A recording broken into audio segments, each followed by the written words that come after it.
Là-dessus, ils découvrirent 30 ou 40 moulins à vent qu'il y a en cette plaine. Et, dès que Don Quichotte les vit, il dit à son écuyer : « La fortune conduit nos affaires mieux que nous n'eussions su désirer. Car voilà, ami Sancho pensa, où se découvrent 30 ou quelque peu plus de démesurés géants, avec lesquels je pense avoir combat et leur ôter la vie à tous. Et de leurs dépouilles, nous commencerons à nous enrichir.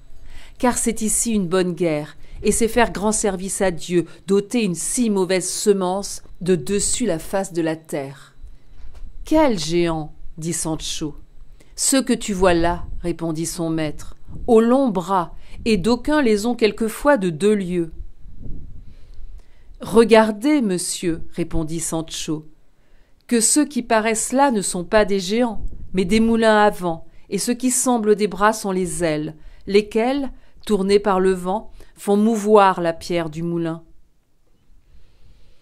Il paraît bien, répondit Don Quichotte, que tu n'es pas fort versé en ce qui est des aventures. Ce sont des géants, et si tu as peur, ôte-toi de là, et te mets en oraison, tandis que je vais entrer avec eux en une furieuse et inégale bataille. » Et disant cela, il donna des éperons à son cheval Rocinante, sans s'amuser aux cris que son écuyer Sancho faisait, l'avertissant que sans aucun doute c'étaient des moulins à vent, et non pas des géants qu'il allait attaquer. Mais il était tellement aheurté à cela que c'étaient des géants qu'il n'entendait pas les cris de son écuyer Sancho, ni ne s'apercevait pas de ce que c'était, encore qu'il en fût bien près.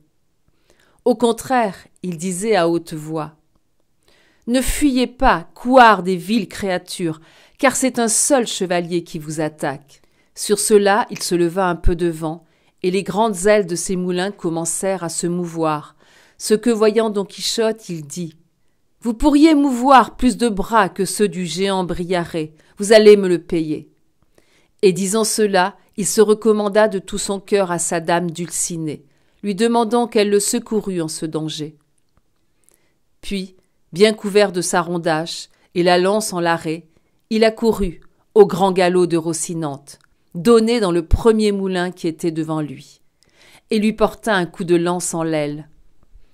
Le vent la fit tourner avec une telle violence qu'elle mit la lance en pièces, emmenant après soi le cheval et le chevalier, qui s'en furent roulés un bon espace parmi la plaine.